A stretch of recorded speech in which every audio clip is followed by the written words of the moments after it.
apakah masih pantas Indonesia disebut sebagai negara agraris? Sekian ratus tahun gitu ya. Indonesia ini pinter banget memproduksi rempah-rempah misalnya yang kemudian dijual ke Belanda ya kan. Anda belajar sejarah kan bahwa rakyat kita menanam cengkeh, pala dan sebagainya itu nanam aja kan. Nanti urusan diambil VOC. Nah ya kan itu udah turun temurun nih. Hilirisasinya oleh VOC. Ya kan itu turun temurun nih ya kan ratusan tahun. Bagaimana mbah-mbah kita ya kan kemudian menularkan ke anak cucu kita dengan storytelling, ya udah kamu produksi, sehingga kita pinter banget memproduksi tapi kita lupa bisnisnya, cara menjualnya. Dan itu seperti mindset yang terbawa sampai sekarang ya. Sampai sekarang. Oke, selamat datang kembali teman ternak Mission yang sudah nungguin episode di Mission Podcast. Kali ini kita akan ngobrol banyak tentang pemberdayaan, khususnya pemberdayaan peternak dengan ya bisa dibilang yang sudah sangat berpengalaman, praktisi sekaligus pendamping di lapangan, udah keliling Indonesia juga di dunia pemberdayaan. Nanti kita coba membahas bagaimana pola pemberdayaan peternak yang baik dan juga apa saja yang mungkin bisa kita lakukan sebagai peternak di Indonesia. Selamat datang Ibu Emilia dan Pak Agung. Terima kasih. Halo. Terima kasih sudah diundang. Senang ya bisa ngobrol berbagi ya. Nah itu dia Pak. Yes. Ini sebenarnya kita yang merasa sangat terhormat nih bisa dihadiri oleh Bu Emilia dan Pak Agung dari Bina Swadaya Trubus yang menurut kita sangat punya pengalaman dan banyak yang tahu lah tentang bagaimana perannya di dunia pemberdayaan.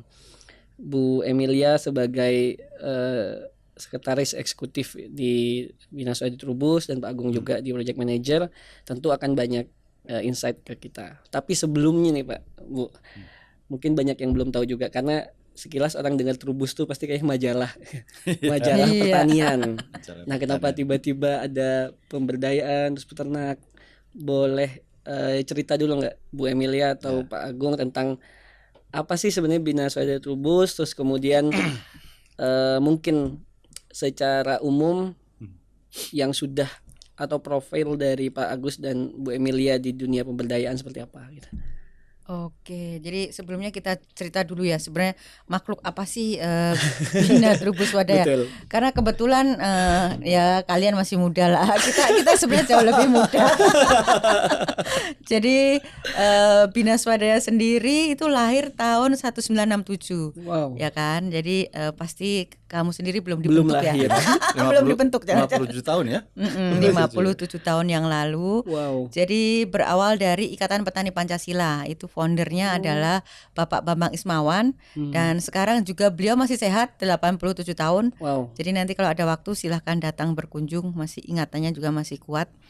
Jadi beliau dari Ikatan Petani Pancasila tahun sekitar 54 ya.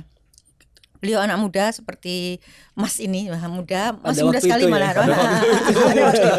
Masih muda sekali di bawah 25 tahun mulai ikut pergerakan-pergerakan dan pada tahun 1967 sebenarnya mendirikan YSTM, Yayasan Sosial Tani Membangun. Nah, kemudian missionnya itu memang untuk petani yang berasaskan Pancasila. Jadi saat itu zaman itu banyak sekali ya yang berasaskan agama, berasaskan aliansi, ini berasaskan Pancasila. Jadi Ikatan Petani Pancasila. Kemudian tanggal 1 Desember 1969 itu Yayasan Sosial Tani Membangun menerbitkan yang pertama kali, tadi kalau dibilang majalah Trubus itu terbit tahun 1969. Wow. Pertama kali 1 Desember. Dan memang dikhususkan untuk membantu petani-petani. Mengapa? Karena memang bahkan sampai saat ini ya tingkat pengetahuan petani kan masih rendah. Jadi Yayasan Sosial Tani Membangun akhirnya kalau sekarang disebutnya sebagai social enterprise ya. Zaman dulu Pak Bambang belum kenal itu, tetapi sudah tahu bahwa saya membuat sebuah organisasi itu untuk menyelesaikan masalah apa. Jadi itu untuk menyelesaikan masalah-masalah petani dan pertanian. Jadi kemudian dari majalah Trubus kemudian berkembang. Yang kedua itu penerbitan. Penerbitan. Jadi kalau Anda ke Gramedia itu bisa menemukan buku yang paling fenomenal nih, Beternak Lele. Itu Everlasting. Cetakan pertama kalau nggak salah ya tahun 80. Wow. 1980. Sampai sekarang masih sampai sekarang masih dicetak ulang. Dicetak ulang ya. Udah keberapa kali? Iya, itu udah tahun 80. Saya masih pakai merah putih. Itu sudah dicetak. Kemudian berkembang. Jadi sekarang Bina Trubus Swadaya. Itu ada majalahnya. Ada tokonya di Jakarta banyak ya, di Jabodetabek ini banyak. Kalau tidak salah ada 27 toko seluruh Indonesia. Memang sebagian besar di Jawa. Ada di luar Jawa itu ada di Lampung, Palembang, Pekanbaru, ya di Lampung ada Bali ada juga. Jadi memang semua tujuannya untuk membantu petani-petani kita. Memang kalau dibilang tapi kok harga majalahnya mahal gitu kan. Pasti banyak yang komplain tuh, sekarang aja mahal gitu kan. Nah karena memang sekarang ditujukan kepada orang-orang yang hobiis dan diharapkan itu membantu petani. Dan kalau nanti kesana ya. Betul, Pak Agung bisa bercerita ketika kita pemberdayaan ke daerah-daerah, kita juga membawa majalah Trubus untuk insight-insight petani-petani yang ada di daerah. Jadi di dalam Bina Swadaya sendiri bukan hanya majalah, bukan hanya toko, tetapi kita punya divisi pemberdayaan. Jadi Pak Agung ini dari divisi pemberdayaan memang tugasnya tadi meningkatkan pendapatan para petani. Jadi fokus kita memang di livelihood ya, di mata pencarian, tetapi tidak terbatas pada petani. Jadi misalnya kami juga bergerak nih di daerah-daerah bencana. Karena kalau misalnya daerah bencana, misalnya terakhir kita di Palu misalnya ya, gempa Palu itu kita juga rehabilitasi mata pencarian petani di sana. Kita juga di Aceh, kita juga waktu itu mungkin kamu belum lahir juga nih, jangan-jangan di Ambon ya, tahun berapa itu konflik Ambon itu, Pak Agung juga ke sana. Jadi banyak hal yang kita lakukan untuk merecovery mata pencarian penduduk, baik yang tidak terkena bencana maupun yang terkena bencana. Jadi dulu semoga tidak terjadi lagi ya yang luar biasa, ada tsunami Aceh, kemudian di Bengkulu, di Palu, gempa Jogja, di Padang. Itu kita juga ke Jogja dan Aceh itu kan hampir berdekatan ya, 2004-2006 itu kita bergerak di dua lokasi itu secara bersamaan. Jadi kalau dibilang pemberdayaannya sudah lama sekali, justru memang didirikannya Bina Swadaya itu untuk memberdayakan. Semangatnya itu ya Bu ya. Betul, visi misinya itu seperti itu. Dan memang secara umum yang lebih banyak diberdayakan memang petani ya Bu ya. Petani secara luas. Jadi petani secara luas itu tidak tergantung bahwa hanya petani, tapi juga peternak, kemudian perikanan, nelayan. Jadi pertanian secara luas gitu. Iya. Farming. Gitu. Kalau Bu Emil sendiri kalau boleh tahu nih Bu, sejak kapan bergabung di Bina Swadaya, terus apa nih yang paling menarik juga Pak Agung juga nantinya dari ini kan? Berapa lama bekerja di Bina Swadaya agak ini ya, jadi kelihatan tua gitu. Wah nggak bener dia nih pertanyaannya ini, percuma rambut dicat putih. Jadi saya udah lumutan sebenarnya ya. Kalau kata anak saya, ngapain sih mama nggak keluar. Jadi saya dari tahun 99, bayangkan. Jadi hitung berapa tuh? 99 25 tahun ya kan. Ya jadi saya udah lumutan bergerak gitu kan di Bina Swadaya, memang callingnya gitu kan. Panggilan jiwanya ya. Jadi kayaknya saya enjoy aja di situ. Saya menemukan passion saya. Di situ. Jadi karena kita prinsipnya itu life work balance ya kan Pak Agung ya. Yes. Bukan work life balance. Jadi kita bisa enjoy itu, makanya bertahan lama. Jadi untuk anak-anak muda sekarang tuh ya, Gen Z itu yang susah itu, kalian tuh harus prinsipnya life work balance. Gitu. Life work balance. Jadi bukan bisa work tanya life dia balance. berapa lama dia, kayaknya lebih lama dari Nah, saya. soalnya tadi sempat ngobrol, Pak Agung ini kayaknya udah menjelajahi seluruh Indonesia kan. Dari Sabang sampai Dari Merauke itu udah Sabang, cocok Sabang sama sampai dia. Merauke. Ya, Pak Agung sendiri dengan konteks pemberdayaan nih Pak Agung, yang paling sering di lapangan segala macam, Pak Agung, gimana apa experience-nya Pak Agung dengan ya petani lah di Indonesia? Experience ya. Eh Selama ini jadi saya coba mensarikan ini. Kalau kita datang ke desa, gitu ya, yang kita temukan pertama adalah cerita tidak menyenangkan pasti, Oke. ya kan? Jadi saya belum pernah menemukan misalkan ke lapangan ketemu masyarakat, Pak kami sukses, enggak ada.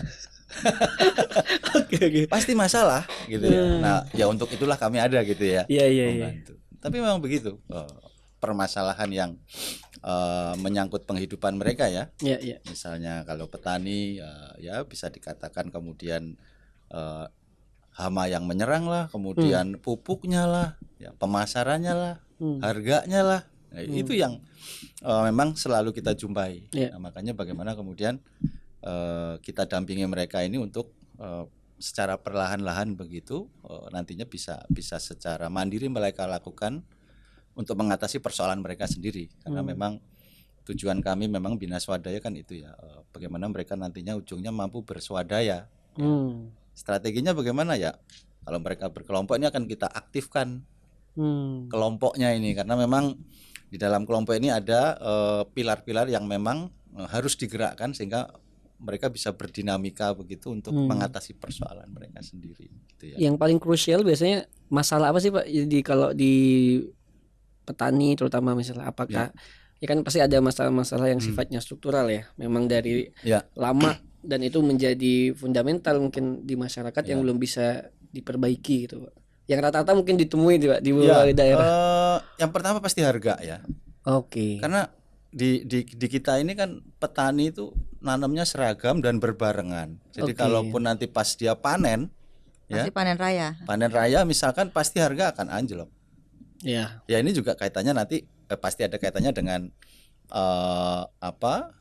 tengkulak atau pengepul ya yang di situ bermain. Nah ini kan juga satu persoalan bagaimana ini juga bisa diatasi sebetulnya.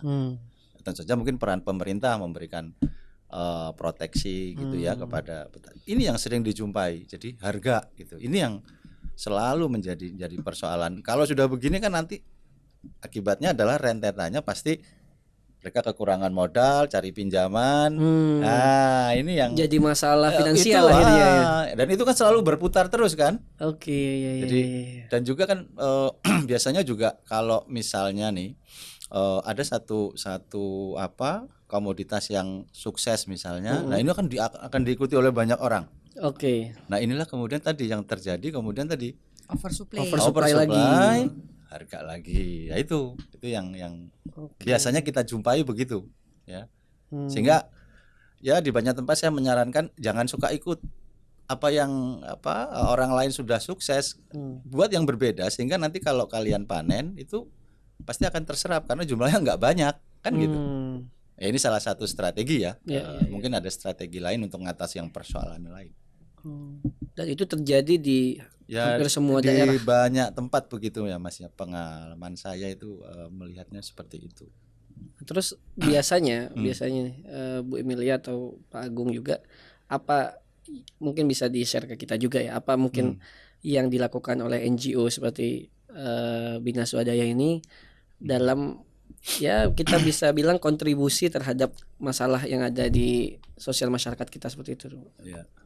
Nah, kalau itu kita bicara tentang pendekatan pemberdayaan gitu ya Pak Agung ya.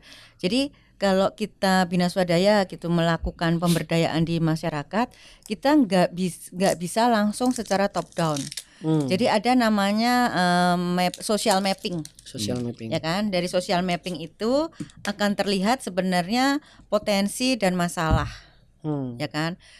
Potensinya apa? Baik potensi sumber daya alam, potensi lingkungan, potensi kelompoknya, SDM, potensi off takernya, potensi apapun. Jadi ini bagian yang tidak boleh dilewatkan, social mapping ini. Kemudian juga ada stakeholder. Stakeholder mana yang bisa yang ada di situ. Jadi pemetaan stakeholder juga penting. Sehingga kita bisa melakukan kerjasama multi pihak di situ. Jadi sudah bukan zamannya bahwa NGO tuh head to head lah dengan pemerintah, dengan swasta yang di situ enggak. Jadi ini sekarang tuh mesti kolaborasi. Jadi kita bentuk ekosistem yang ada di situ. Ekosistem yang ada itu apa? Mana yang kurang? Itu yang kita perkuat gitu. Jadi kami sendiri merefleksikan ya Pak Agung ya. Ketika tahun 80 90-an gitu ya, pola-pola pendekatan pemberdayaan yang kalau kita bicara tentang agribisnis gitu ya, dari hulu sampai hilir, dulu kita fokus di hulu ya. Dulu kita fokus di hulu bahwa produksi harus meningkat ya kan, petani harus punya pengetahuan dan sebagainya. Tetapi di ujungnya ini enggak terintervensi gitu. Nah, jadi Bina Swadaya datang untuk bisa melakukan pemetaan hulu dari hilir sehingga tadi disampaikan dalam produksi ada input ya, ada pupuk, ada benih, ada pestisida semacamnya untuk bisa menghasilkan sebuah produk pertanian yang bagus. Nah, kemudian hilirnya siapa yang nanti akan menyerap? Nah, Anda ketahui sekian ratus tahun gitu ya, Indonesia ini pinter banget memproduksi rempah-rempah misalnya yang kemudian dijual ke Belanda ya kan. Anda belajar sejarah kan bahwa rakyat kita menanam cengkeh, pala dan sebagainya itu nanam aja kan. Nanti urusan diambil VOC. Nah, ya kan itu udah turun temurun nih. Hilirisasinya VOC. Ya kan itu turun temurun nih, ya kan ratusan tahun. Bagaimana mbah-mbah kita ya kan kemudian menularkan ke anak cucu kita dengan storytelling, ya udah kamu produksi, sehingga kita pinter banget memproduksi tapi kita lupa bisnisnya, cara menjualnya. Dan itu seperti mindset yang terbawa sampai sekarang ya. Sampai sekarang. Makanya sekarang nih kita promote nih ke universitas-universitas, ke IPB misalnya, cetaklah agripreneur, petani-petani muda. Jadi kan sekarang Kementerian Pertanian juga kan fokusnya bagaimana mencetak petani muda, karena supaya mereka tuh bukan hanya mencetak petani, tetapi agripreneur gitu. Jadi ini Bina Swadaya intervensi, kemudian misalnya di situ sudah ada off-takernya. Permintaan off-taker seperti apa? Nah, ini yang kemudian diintervensi kan ke produksinya. Saya perlunya misalnya adalah padi yang pulen atau padi yang low GI gitu kan. Jadi petani nanam yang sesuai dengan permintaan pasar ini, sehingga kita nggak usah bersaing secara massal gitu. Atau misalnya kita di sini perlu sayuran yang seperti apa yang akhirnya diserap oleh hotel restoran terdekat. Kalau Mas Agung ini banyak bekerja di daerah remote area nih, ya kan, benar-benar untuk ke kota itu susah nih. Nah itu tantangan lagi. Jadi tantangan itu macam-macam. Jadi untuk ke kota susah. Jadi mereka harus memenuhi kebutuhan dari orang-orang yang di situ dulu. Iya. Ya kan Pak Agung ya? Karena siapa yang mau menyerap kalau tidak sesuai dengan kebutuhan masyarakat di situ.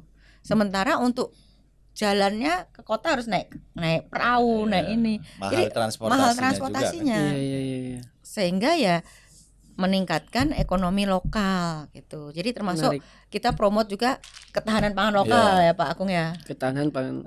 Karena supaya mereka nggak usah terlalu jauh, karena Indonesia tuh luas banget loh. Dan kita kepulauan loh ya. Dan masalahnya kita kepulauan, benar. Jadi ini yang menjadi PR bagi teman-teman yang memberdayakan, ekonomi lokal deh. Ekonomi lokal. Jadi terutama untuk remote area susah loh keluar dari itu ya. Pisang misalnya di Mentawai misalnya ya, pisang kan melimpah. Siapa yang mau makan? Transportasinya nggak ada. Iya. Mentawai itu pisang. Nah ini kan kemudian tadi saya lanjutkan. Jadi bagaimana kemudian kalau sudah ada produk ini, pasar lokalnya yang kita drive. Jadi misalnya nih tadi contoh sayur, bagaimana memenuhi kebutuhan lokal ya. Nah sementara mungkin lokal ini juga nggak biasa nih, misalnya, makanya harus di drive. Harus ada pendidikan, Intervensi, intervensi misalnya soal makanan sehat harus sayur. Nah, ini sehingga Hmm, keserap gitu ya. ya, ya. Nah, itu juga misalnya juga kalau kalau kita juga sering ngerjain CSR-nya perusahaan-perusahaan ya. Hmm. Nah, ini juga bagaimana mendorong produk-produk ini bisa diserap oleh Oke. perusahaan. Misalnya untuk tadi contoh sayur bisa diserap oleh cateringnya gitu. Tentu saja kan memang harus sesuai dengan speknya. speknya ya. Hmm. Karena kan kalau perusahaan-perusahaan besar itu memang perlu spek yang memang khusus ya. Misalnya ukuran sekian dan nah ini menjaga quality, quantity-nya ini juga satu persoalan juga kan. Bagaimana mengajari petani ini misalkan menanam secara rotasi nih. Jadi jangan ditanam semua. Nah, nanti begitu panen semua habis. Ininya nggak ada pasokan lagi. Nah, ini harus diatur pola tanam dan sebagainya. Artinya yang diintervensi itu bukan hanya di hulu ya Pak ya. Marketnya pun harus diintervensi. Iya, gitu. Nah, ini yang tadi ketika mapping ini memang harus komplit dari hulu ke hilirnya gitu ya, sehingga nanti kebaca nih ya kan pakai potensi masalah semua termasuk kebaca, jalur distribusi dan sebagainya. Mungkin ini juga ya yang jadi apa ya, kenapa akhirnya kita misalnya anak-anak muda juga lulusan IPB juga bisa mindset kita terhadap pertanian, peternakan itu kan cenderung tidak keren gitu ya. Kotor dan tidak berduit. Kotor dan tidak berduit. Benar. Dan mungkin ini beda sekali kalau kita lihat misalnya di beberapa negara maju yang agribisnisnya sudah jalan gitu. Petani atau peternaknya punya standar hidup yang lebih baik. Kalau di kita kan susah sekali gitu. Untuk kemudian anak milenial misalnya Gen Z kemudian memilih untuk bertani atau beternak. Saya karena tadi Bu Emilia sampaikan bahwa dari dulu kita petani kita produksi terus kemudian udah diambil sama VOC gitu. Tadi mindset itu mungkin masih sampai sekarang gitu ya. Sampai sekarang masih ada dan ternyata dampaknya adalah ya yang produksi ini tidak sejahtera nih Pak. Iya, benar. Akhirnya yang produksi tidak sejahtera dan ya kalau saya nih sama teman-teman di Mission ketika ketemu dengan peternak ada di daerah Cipanas tuh kita cerita ini dulu Mas katanya 100 peternak yang di sini sekarang 10 tinggal 10 dan karena memang mereka melihat nggak menghasilkan nggak menghasilkan dan itu kalau dari data juga tambah sedikit gitu yang mau terlibat di dunia pertanian khususnya peternakan yang kita tangani gitu. Artinya itu juga yang menyebabkan mungkin sekarang Bina Swadaya capture bagian hilir juga sebagai upaya untuk ya ini kesinambungan hulu dan sampai hilir Pak ya. Betul. Ini yang kita lakukan di itu ya di Nongko Jajar itu kan ya. Susu kita juga punya salah satu pendampingan susu. Nah ini yang susu organik. Nah ini yang menarik ya Pak karena senada sama Mission juga sempat ngobrol sama Bu Emilia tentang project di Nongko Jajar sama peternak sapi perah yang ya bisa dibilang proyeknya adalah untuk pembuatan susu organik ya, produksi susu organik. Ini menarik karena menurut saya produksi susu aja udah rendah di Indonesia, tiba-tiba ada proyek susu organik artinya ada misi nih yang besar kayaknya yang kita lihat sedang dibangun sama Bina Swadaya untuk ke sana dan gimana tuh bisa memberdayakan sampai terus terang Pak ya, sekedar memberdayakan peternak untuk kemudian menerapkan good farming practice aja itu effortnya luar biasa. Apalagi ditambah dengan organik. Mungkin boleh sharing nih Pak Agung dan Bu Emilia. Bu Emil ini yang awalnya dia yang embrio. Nah, jadi sebenarnya itu juga berangkat dari keprihatinan ya. Bahwa produksi susu Indonesia cuma berapa? 22 kan 22% kan dari kebutuhan susu nasional. Dan itu hanya di yang sentra-sentra besar di mana? Jawa Barat Timur, dan Jawa Timur. Jawa Tengah dikit lah ya. Jawa Tengah dikit. Jadi kan ada 3 wilayah dan semuanya di Jawa gitu kan. Betul. Nah, itu pun dibangun dari zaman Belanda. Ya kan? Koperasi yang kita kerjasama itu dari zaman Belanda. Jadi memang kok nggak berkembang gitu kan, ada apa gitu. Nah kemarin juga padahal koperasinya termasuk koperasi yang sangat bagus, koperasi yang menguntungkan juga sebenarnya untuk peternak, bukan koperasi abal-abal lah. Jadi ini koperasi yang 11.000 sangat anggotanya. Koperasi yang kooperatif ya. koperasi yang benar-benar dari, oleh, dan untuk anggota gitu. Itu dia memang koperasi yang benar-benar. Jadi di situ kemudian juga kita karena pandemi itu kan quality of life kan jadi meningkat kan. Nah, jadi kita berusaha meningkatkan tingkat kesehatan masyarakat gitu kan. Dengan yang sudah mulai merubah bahwa go organik ternyata memang kemarin terbukti ya saat pandemi itu cukup menahan laju, momennya pas ya Bu. Awareness. Ya, jadi kemudian kita kerjasama dengan pihak Denmark gitu, dan juga nah ini intervensinya itu sudah multi stakeholder. Jadi ini G2G antara pemerintah Indonesia dan pemerintah Denmark.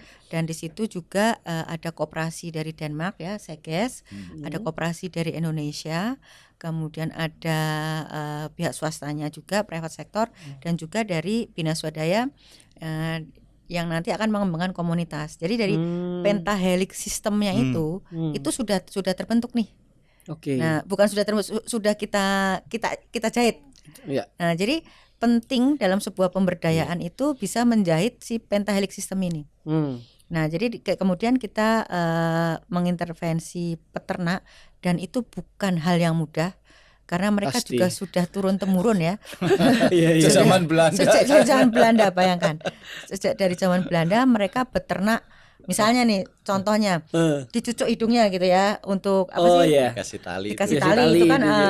Kemudian kalau teman saya yang di daerah Sumatera Utara misalnya, atau di NTT, kandangnya memang besar-besar. Ya kan, kandang sapi, kandang hewan di mereka besar karena emang tanahnya luas. Bayangkan di Jawa Timur, di Jawa, ya sapinya kan cuma bisa berdiri, duduk gitu kan. Nggak bisa kan. Nah, jadi itu ternyata itu berpengaruh terhadap produktivitas dari susu, produktivitas susu. Kemudian Indonesia juga belum bebas PMK.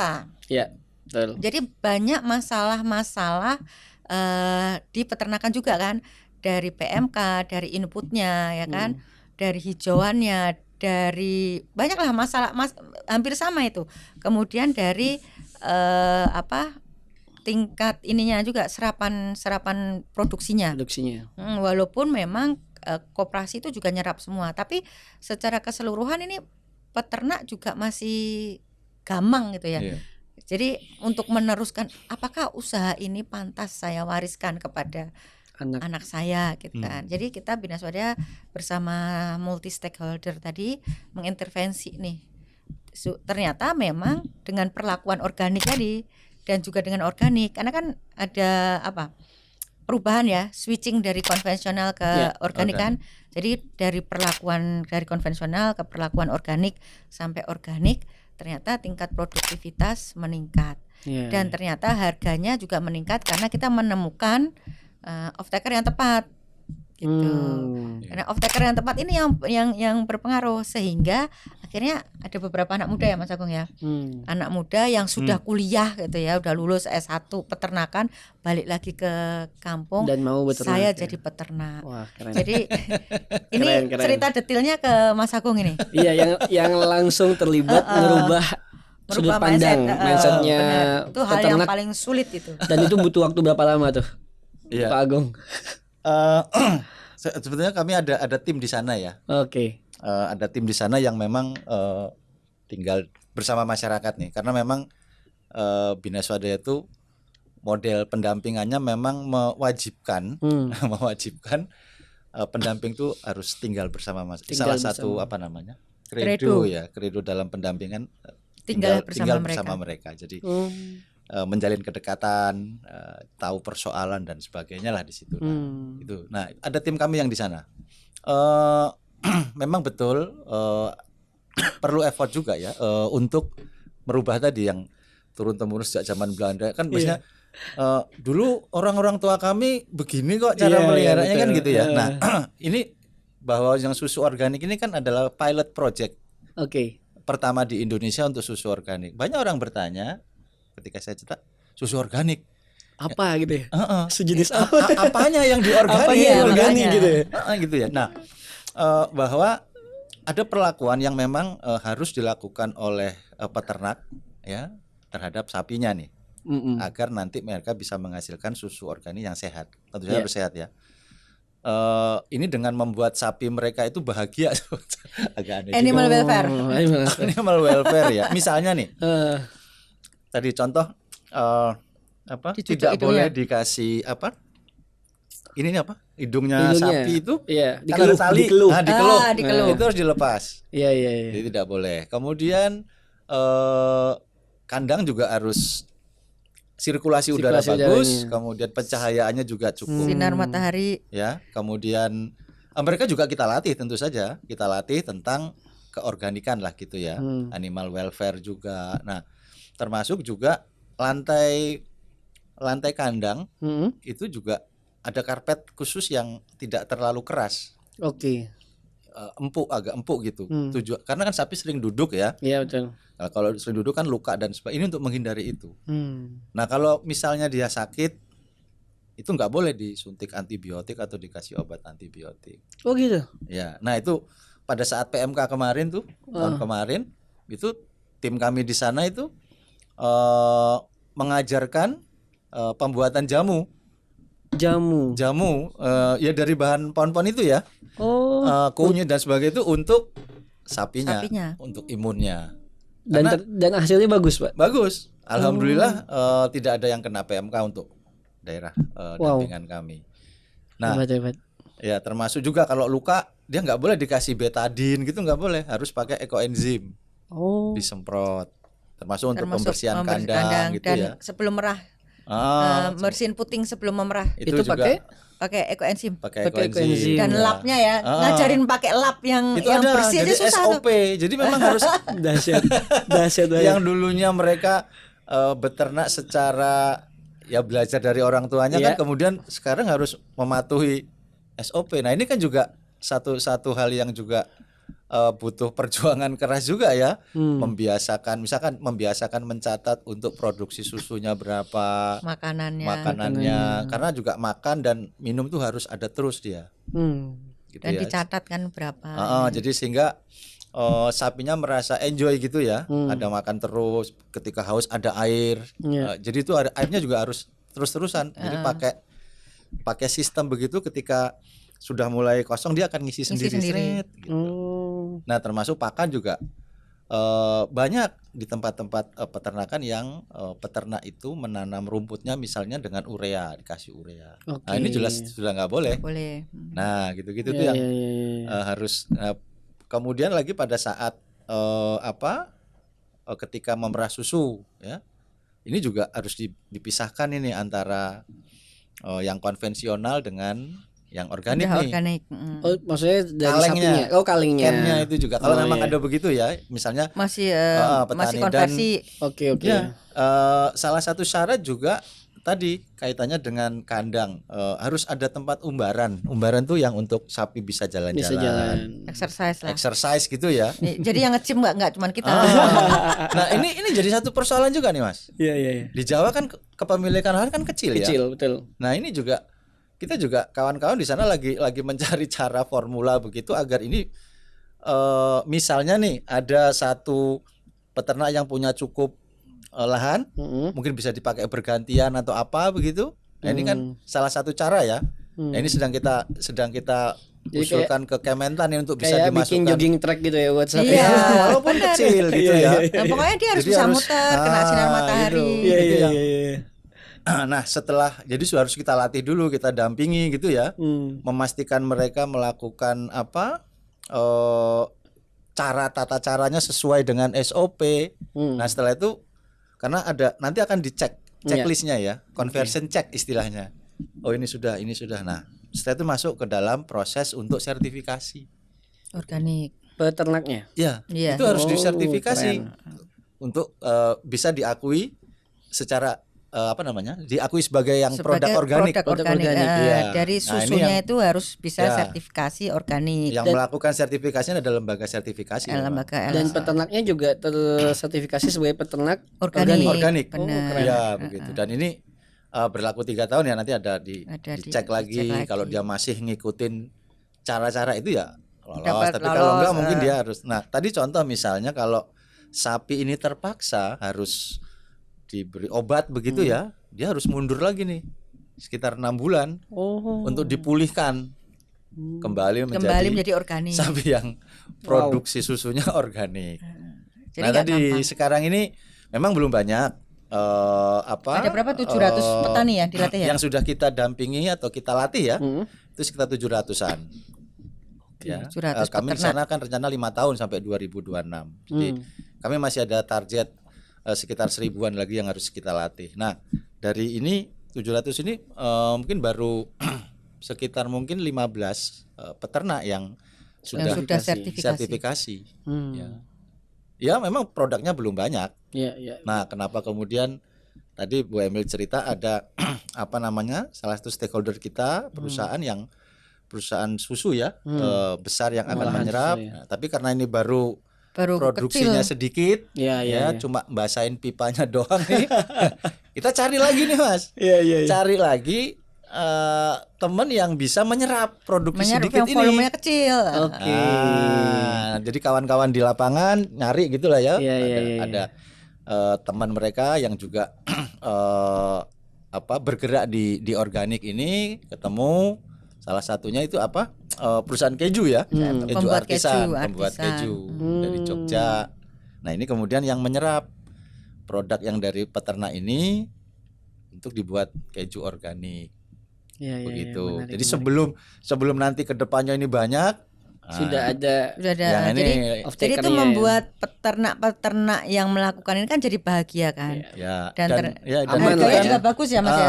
harganya bagus. Ada selisih harga dibanding yang konvensional. konvensional. Nah dengan begitu kan petani peternak kita itu kan akan melakukan kalau sudah ada contoh nih, Iya, betul. iya kan? Jadi udah ada contoh misalnya, harganya bagus. Kalau bicara soal rupiah pasti akan, oke deh aku ikut gitu ya. Iya. Karena pasti produknya akan terserap. Gitu. Apalagi tadi ada jaminan pasarnya ya. Ada jaminan pasar. Ini kan lebih Iya, menarik. betul. Jadi Karena kalau tadi ada koperasi di situ kan ya.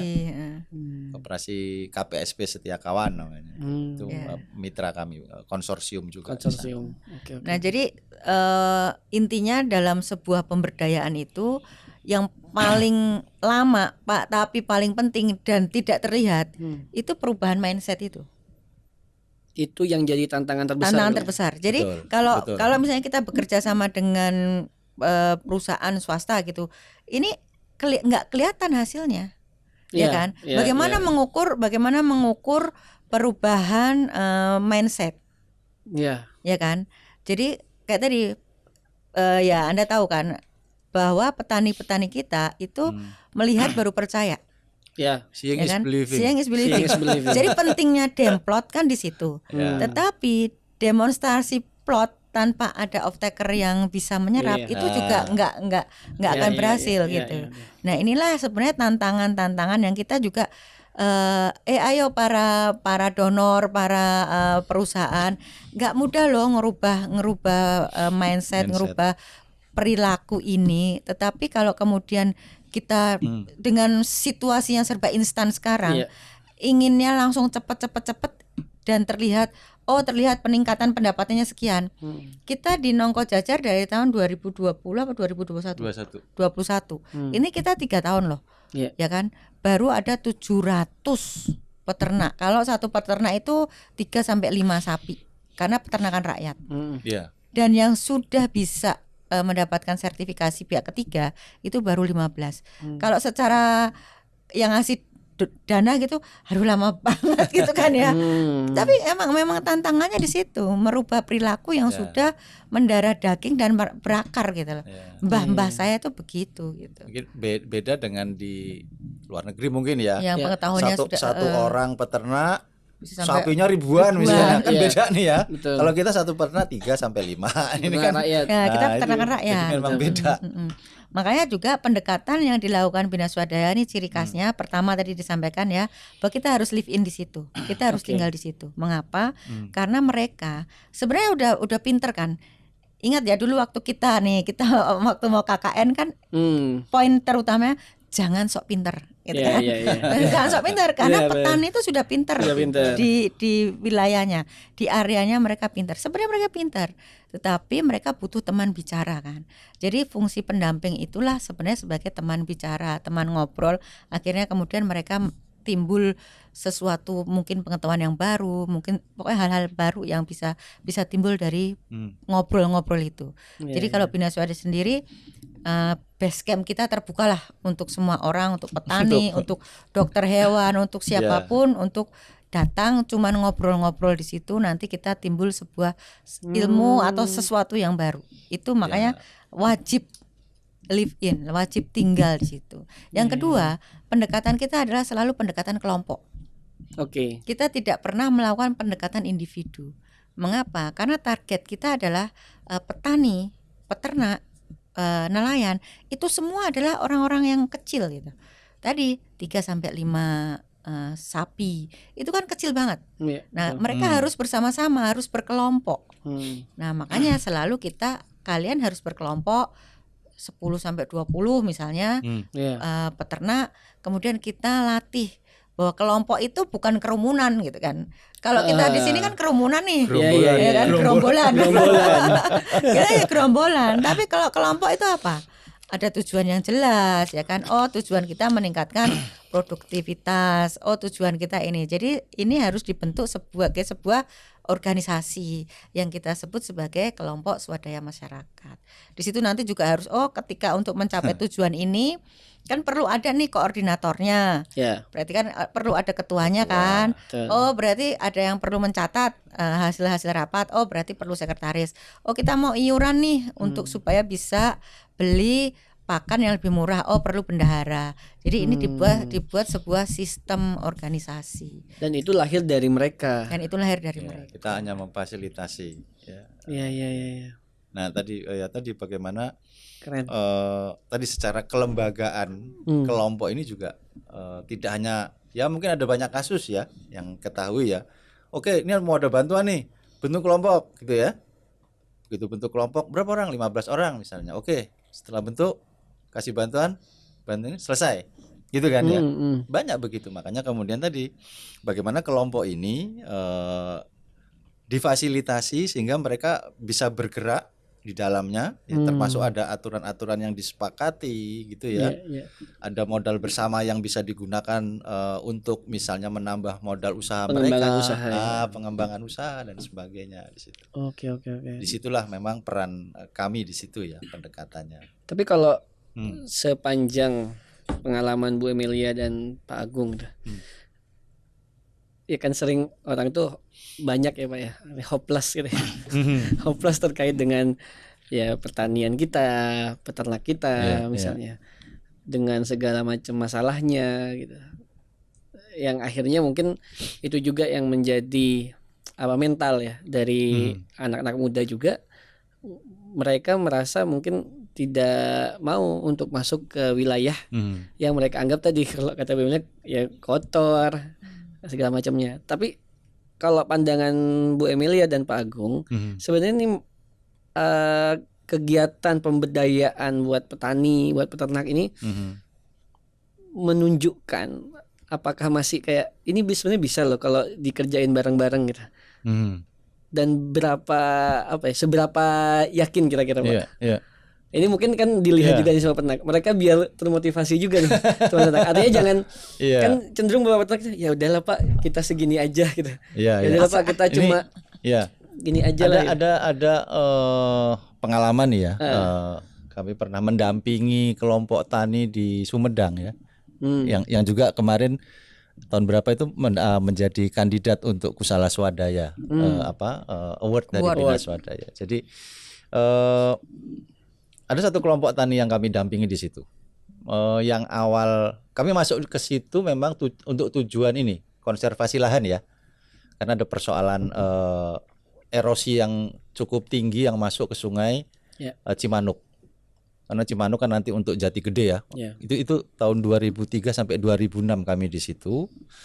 Jadi kelompok tani ini awalnya kegiatannya itu hanya bikin persemaian tanaman hutan itu. Tanaman hutan. Karena itu nanti akan diserap oleh Dinas Kehutanan untuk nanam di lahan kritis mereka. RHL itu dulu ya, Gerakan Nasional Lahan itu. Nah, ketika kami masuk kondisi seperti itu, kami dampingi untuk menghidupkan kelembagaannya, sampai kemudian muncul mereka itu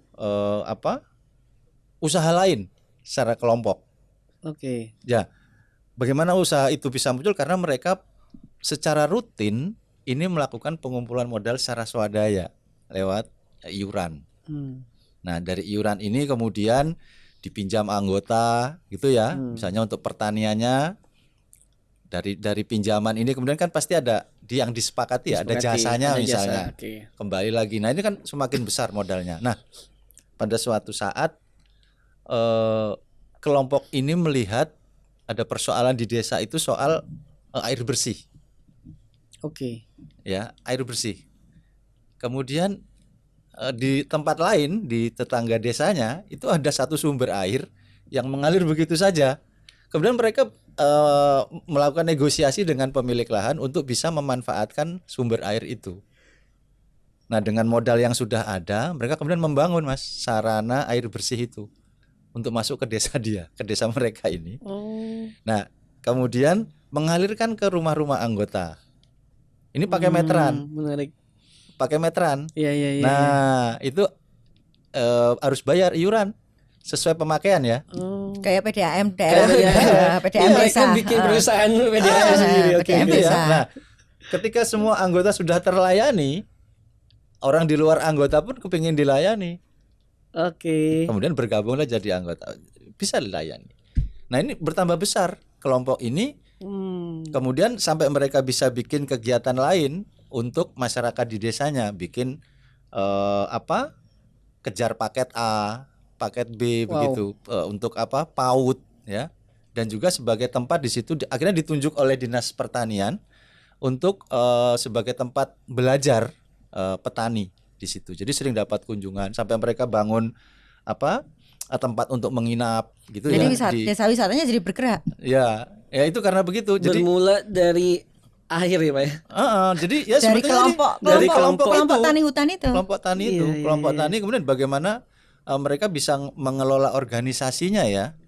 Kan gitu ya. Jadi misalnya tadi, kita sepakat setiap anggota misalkan setiap bulan ada iuran wajib, iuran sukarela itu. Nah, karena mereka memang tertib mensepakati aturan ini kan jadi aturan ini kan adalah platform organisasi ya, aturan main kan. Betul. Ya gitu, ini yang harus disepakati nih gitu ya. Tadi terkait misalnya keuangan misalnya, mereka juga harus transparan ke anggota ya.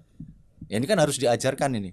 Betul. Mencatat. Jadi kalau misalnya ketika rapat pertemuan rutin gitu, si bendahara harus ngelaporin jumlah uang kita yang misalnya beredar berapa, pengembalian berapa. Saldo misalnya ada 5 juta, dia harus bisa nunjukin buktinya ini. 5 juta nggak hanya di catatan doang ya. Buktinya mana? Kalau dia masih bisa cash, dia akan tunjukin duit cashnya. Tapi kalau banyak harus ada print rekening terakhir. Jadi anggota percaya ini kan persoalan kepercayaan ya, membangun kohesivitas antar anggota. Nah ini yang harus dilakukan. Jadi semua begitu.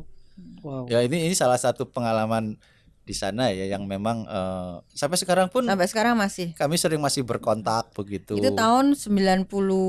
Yang di sana 2006 selesai. Iya, mulainya tahun 2003. 3 tahun dengan itu ya kita dapat donor dari Jepang. Dari pemberdayaan yang dilakukan oleh Bina tetap Swadaya itu tetap masih tetap ya. Jadi itu yang menjadi jadi salah satu kenapa harus berkelompok tadi, sustainability-nya ada. Nah, dan pertanyaan bahwa pertanian itu masih menguntungkan nggak? Coba tadi teman-teman di sini siapa yang hari ini nggak makan nasi? Siapa yang hari ini nggak makan telur? Nah, kan? Jadi sepanjang orang masih makan, pertanian itu tetap diperlukan, ya kan? negara bicara tentang kemandirian, Ketahanan ketahanan udah lari lagi ke kemandirian, ya kan? Iya. Itu nggak akan bisa kalau petani-petani kita tuh nggak sejahtera.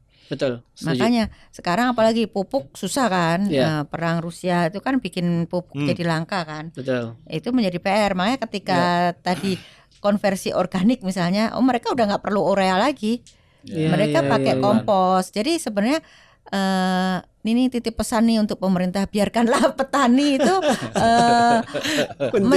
mencari jati dirinya sendirilah gitu Iya, kan. iya, iya. Jadi kalau memang mereka mau menanam padi, ya udah kita fasilitasi menanam padi. Karena memang yang pertama ketahanan pangan itu ya harus ada diversifikasi pangan. Kalau yang makannya singkong ya biarkan makan singkong, yang makannya sagu ya nggak nggak perlu usah diseragamkan ya. beras. Iya, Karena iya, iya. memang Iya. sebenarnya petani-petani kita tuh bisa, asal tadi pengetahuannya itu ditambah. Karena petani-petani kita, lihat data BPS yang terbaru, saya nggak hafal itu. Tetapi kalau nggak salah ya tahun lalu sebelum sensus pertanian yang sekarang itu 60% petani itu hanya lulusan SD. Iya. Nanti tolong dicek data BPS sensus pertanian kemarin tuh apakah masih lebih banyak yang lulusan SD atau yang sudah di lulusan menengah atas. Iya. Artinya kan pengetahuannya pasti berbeda. Berbeda. Nah, kemudian petani-petani sekarang ini tantangan nih ke kalian nih anak-anak muda ya.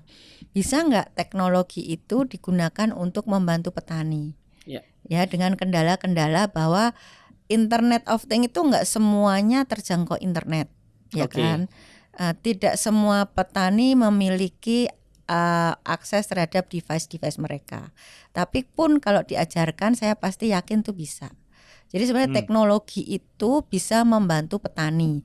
Contohnya Anda bisa lihat di majalah Trubus tahun berapa ya, saya lupa, 2019 atau 2020, itu kita memberi penghargaan kepada para petani muda. Ya kan? Nah, salah satunya itu teman saya tuh petani sayur, dia bisa loh sampai ekspor karena dia punya pengetahuan. Dia semprotlah sayur itu dengan ozon misalnya, supaya dia bisa awet kan, ekspor tapi masih tetap aman. Nah, kemudian juga banyak juga anak-anak muda yang membantu petani sebagai kasarannya itu sebagai tengkulak, tapi dia fair trade gitu. Oke. Dia berlaku adil. Sehingga dia tidak hanya ngambilin barang, tapi dia juga memberdayakan dan juga memberi keuntungan yang fair kepada petani. Itu yang membuat petani-petani kita masih bisa bertahan. Jadi untuk teman-teman anak muda sebenarnya kalau lihat harga, silakan Anda lihat harga, misalnya harga melon lah. Sekarang lagi booming tuh melon. Banyak petani-petani hortikultura kita yang bertanam melon, itu harganya tinggi. Dan kalau kalian bisa menjadi teman mereka, itu masih menguntungkan. Betul. Ya kan? Karena sayur, buah, telur, ikan itu semua masih diperlukan. Dan kalau kita bisa pangkas supply chain-nya, ya kan, nggak terlalu panjang nih, itu pasti, dan ada fair trade di situ.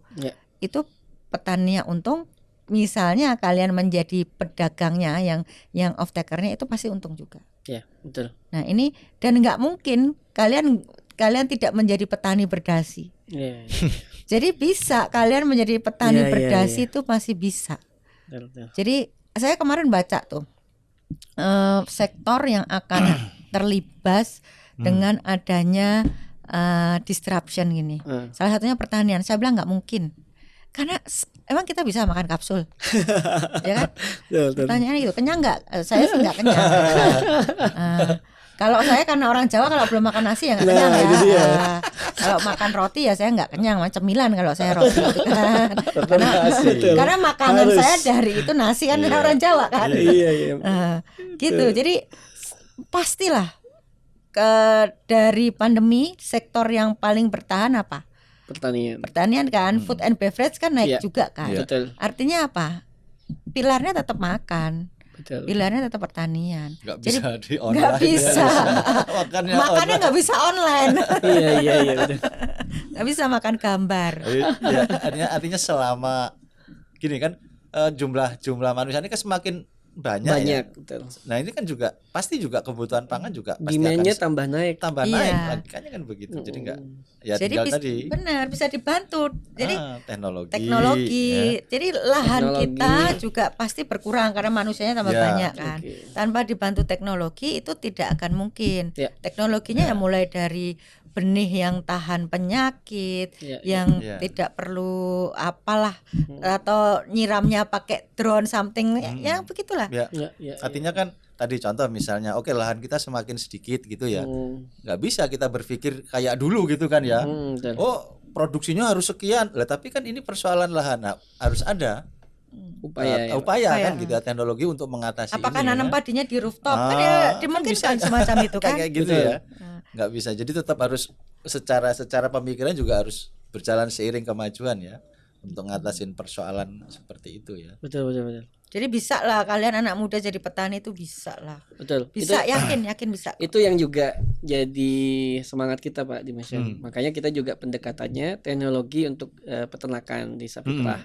Recording, kemudian juga farm recording yang di dalamnya juga kita ada guideline otomatik, ada warning system juga untuk peternak itu kapan waktunya dia masa birahi, kapan IB. Jadi mereka juga aware. Jadi good farming practice yang kita coba otomasi. Jadi nggak perlu baca. Betul. Mereka masukkan nanti kemudian kita kasih sistemnya analisa peternakannya apakah untung atau tidak. Gitu. Itu juga yang dilakukan. Sembari kita juga menerapkan bagaimana kita bisa off take dengan jumlah yang maksimal, tapi dengan kualitas yang juga bagus. Tapi memang kendala kita terus terang ini pentingnya tadi multi pihak. Betul. Kita ada teknologinya, bisa off take-nya, tapi merubah mindset. Nah itu.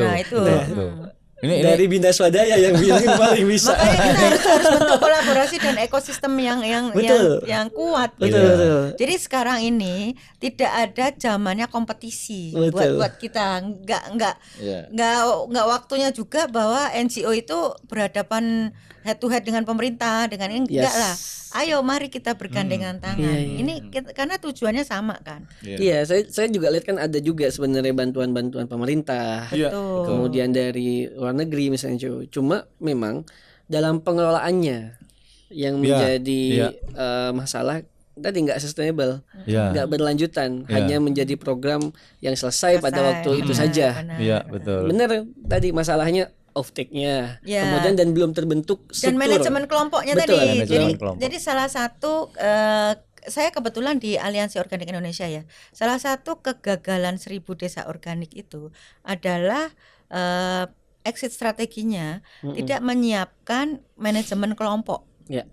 Jadi si kelompok petani ini mereka sudah dapat bantuan kan sampai sertifikasi. Sertifikasi itu nggak murah loh, ya kan? Kemudian 3 tahun harus diulang surveillance ya. Nah, surveillance. Ketika surveillance, mereka juga harus menyiapkan walaupun uangnya nggak sebanyak sertifikasi awal, itu tetap harus ada dana. Mereka nggak bisa bayar.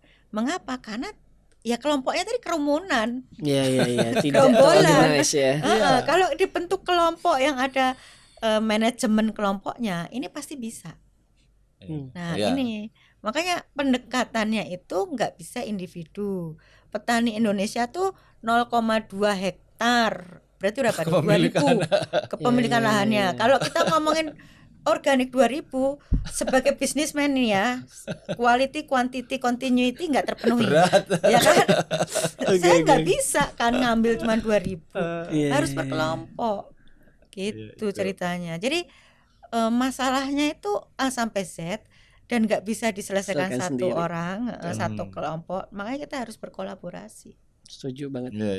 Nah ini kalau teman-teman Mesian mau ke Noko Jajar ya kita tunggulah. Kalau mau kita ngobrol dengan teman-teman di sana. Ayo kita bikin program bareng gitu. Dimana peternak ini bisa dioptimalkan pemberdayanya oleh Bina Swadaya. Kita juga bisa infiltrasi secara teknologinya, outputnya bisa kita off take. Ya, Benar. ya. Jadi nanti melibatkan juga mungkin perusahaan lain yang ada CSR atau NGO atau donor Ya, lain ya. gitu. Jadi pemerintah lokal juga harus terlibat. Pemerintah lokal, Benar. betul. Karena kita di Nongko Jajar itu pemerintah, karena melihat keberhasilan kami gitu ya. Bahkan Pol Bangtan ya. Pol Bangtan, Pol Bangtan Malang. itu Malang loh. Itu 2 jam ya Mas dari Nongko Jajar ya. Itu minta mahasiswanya untuk Belajar di sana. Ya. Karena disitulah bahkan kita juga bersyukur nih dengan support dari Kementerian Pertanian. Kita jadi membentuk klaster organik ya, yang tadinya nggak ada tuh di program petani Yes ya, yang program petani muda Petani Yes. Yes itu tadinya nggak ada klaster organik. Nah sekarang ada klaster organik dan anggota kita dapat pendanaan ya. Ya, dapat Berapa tuh? 100 atau 300 juta? 200 kalau nggak 200 salah.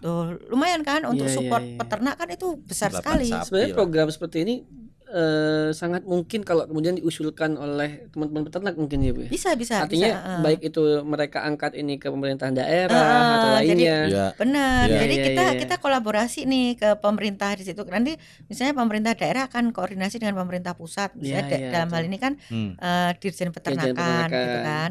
Nah, pemerintah lokalnya support apa, kemudian off-takernya kan sudah ada. Berarti kita bisa bekerja sama dengan yang lebih lokal di situ, misalnya dokter hewan ya, Ya, penyuluhnya lah di penyuluh. situ. Jadi bisa banyak yang bisa kita kolaborasikan dan nanti misalnya di Cipanas misalnya, oh berarti peningkatan produktivitas susu dan ternyata saya nggak tahu nih di Cipanas ada nggak angka stuntingnya. Oh, iya. Bisa jadi di daerah itu yang butuh. Karena daripada diminum sendiri lebih baik dijual. Iya. Tapi itu kejadian ya Mbak di peternakan saya lihat Iya, iya. data misalnya NTB misalnya sapi banyak ya. Sapi Bima. Tapi ya angka konsumsi dagingnya mereka sangat rendah. Sangat Rendah. rendah. Per Karena kapita lebih per baik tahun di dijual. bawah di bawah Iya. 1 kilo, Benar. gizi juga segala macam menurut data. Artinya di daerah penghasil pangan sendiri belum tentu Kecukupan mereka gizi. kecukupan. Gizinya. Nah, Kebutuhan itu gizinya. banyak yang kita bisa intervensi dan kita Iya, kerjasamakan gitu. Betul. Ya. Ini menarik, sangat menarik dan mungkin ini juga bisa jadi apa ya dorongan juga buat teman-teman peternak bahwa bisa melibatkan Bina Swadaya dan Mission untuk kemudian kita bikin sesuatu di daerah teman-teman peternak, Iya, iya. teman-teman ternak dan ini bisa dilakukan dari peternak mengajukan ke daerah atau swasta atau Iya. nanti kita coba kolaborasi bareng kita bikin program yang menghidupkan kembali lah Pak ekosistem ekosistem Ya, peternakan, di peternakan yang kita. lebih bagus. Benar. Dan ini juga sangat setuju lah kita punya visi misi yang sama juga dalam konteks pemberdayaan dan memang tadi Ibu Emil juga benar harus anak-anak muda juga yang mau Iya, dan karena terlibat. kalau kita kan aduh, Ada masanya untuk mundur juga kan. Gak bisa bayangkan gitu. kita udah kerja mereka baru lahir. Iya, kita udah kemana-mana gitu Mereka ya. baru lahir Iya, kan. iya. Kalau masih mengharapkan kita ini kan Iya, berat iya. ya. Betul. Umur gak bisa bohong nih. Capek. Laskar-laskar tua ya. Terima kasih banyak Pak Agung, Ya, Bu Emil. ini kita perlu banget nih ya bantuan teman-teman Mission ya. Karena kita juga perlu anak muda. Betul. Anak muda yang memiliki kepedulian terhadap pertanian, kepada peternakan, kepada nelayan. Karena apakah masih pantas Indonesia disebut sebagai negara agraris? Kalau situasinya seperti ini ya kan. Betul. Kamu belajar zaman SD, Indonesia adalah negara agraris, benar gak? Iya. Nah, apakah itu masih berlaku? Pertanyaan untuk anak-anak yang nanti masuk sekolah dasar. Iya. Nah, kan, nah, Kita akan dikenal negara apa ya Pak ke depannya? benar. Jangan sampai jadi negara konsumtif Nah, atau negara itu- yang aktif Semua K-pop saja misalnya. semua impor. Semua Iya, impor. iya, Nah, iya, makanya kita harus mulai menyadari itu, apa yang akan kita berikan, akan kita legacy kita itu apa ke anak cucu kita. Iya. Itu yang menjadi ayo kalian yang muda bersama kami Laskar Tua ini untuk bisa Yang semangatnya masih muda. kita semangat masih muda, umur nggak bisa nih. Jadi tetap lelah itu ada. Oke. Jadi kita perlu bantuan benar-benar di sini kita memanggil anak-anak muda Siap. untuk mari peduli dengan petani-petani kita, mari peduli dengan pertanian kita, karena di tangan kalian lah sebenarnya Iya. Indonesia ini masih ada. Wow, Dan kita cinta Indonesia dong. Pastinya kita Mantap. berharap Of course. Indonesia pasti ada. Yes. mantap, keren. Gitu. Pak Agung ada pesan-pesan Pak? Ya, kalau saya sih lebih tadi bagaimana kemudian anak-anak muda ini lebih melihat persoalan yang ada ya, yang real ya. Jadi jangan terlalu hidupnya mengawang gitulah ya. Banyak lihat media Jangan sosial. dikit-dikit kena mental. Kena mental, aduh. Dikit-dikit ini. Aduh, enggak deh, healing, gitu healing. kan. Kayak gitu kan. Kalau Pak Agung healing berarti tiap ke daerah healing. Jadi iya Healing. betul. Jadi kayak saya memang jadi setiap pekerjaan itu yang saya lapangan itu adalah healing juga. Ketemu orang Ketemu baru orang ya healing. kan. Jadi dapat hal baru, ketemu lokasi baru, lihat Ya, gitu-gitu juga. Jadi Melihat healing dari sisi yang lain ya Pak. jadi memang pekerjaan ini kadang-kadang nggak diketahui banyak orang gitu ya. Benar. Ini pekerjaan kita tuh nggak Iya. diketahui banyak orang. Kadang-kadang heran, "Ini pekerjaan apa? Kok ada Pekerjaannya begitu apa? ya?" Benar. Sepakat itu. Ini pekerjaan yang tidak diketahui banyak life orang. balance tadi. Ditanya orang, "Oh, pekerjaannya apa?" "Pemberdayaan masyarakat." "Sebentar, itu kayak apa pekerjaannya?" Oh, harus dengan Dikiranya ngobrol-ngobrol doang kali Pak. gitu ya. Oh, ada begitu ya. Ya ada lah aku bilang. Jadi jangan ngelihatnya terlalu ke atas lah ya. Jadi Ya. ada banyak persoalan di masyarakat kita ini yang memang perlu teman-teman yang muda ini yang memang harus turun tangan begitu ya dengan apa perspektif yang kekinian, kemudian memanfaatkan teknologi digital yang sangat luar biasa perkembangannya gitu ya. Iya. Gitu sih. Kalau ya kita akan terus mendorong sepertinya memang kewajiban kita juga untuk terus mendorong teman-teman yang muda ini untuk bisa terus memperhatikan atau lebih kepada berpihak lah ya kepada masyarakat kecil atau petani yang memang harus dibantu dan sebagainya. Kalau saya sih itu Mas. Siap. Jadi tolong dipromosikan tadi ya.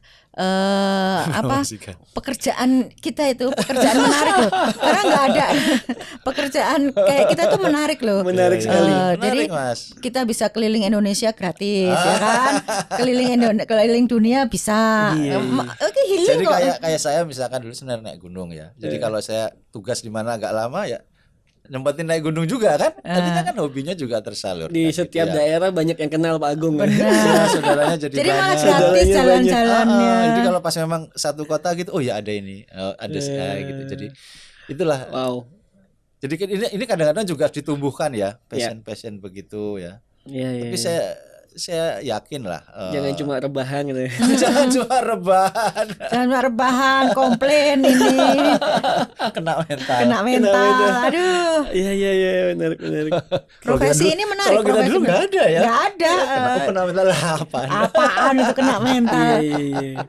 Karena kurang jalan-jalan tadi Pak. Jalan-jalan. Makanya tadi kan dari awal kita bilang kita tuh prinsipnya life work balance. Ya, bukan work life balance. Jadi yang benar itu life work balance karena kita banyak jalan-jalan, Jalan-jalan. ketemu orang, lihat pemandangan Indonesia bagus banget loh. Wow, keren.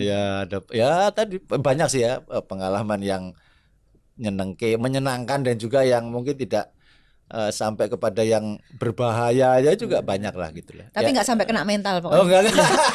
nggak pernah dipikirin ya. Nggak pernah dipikirin.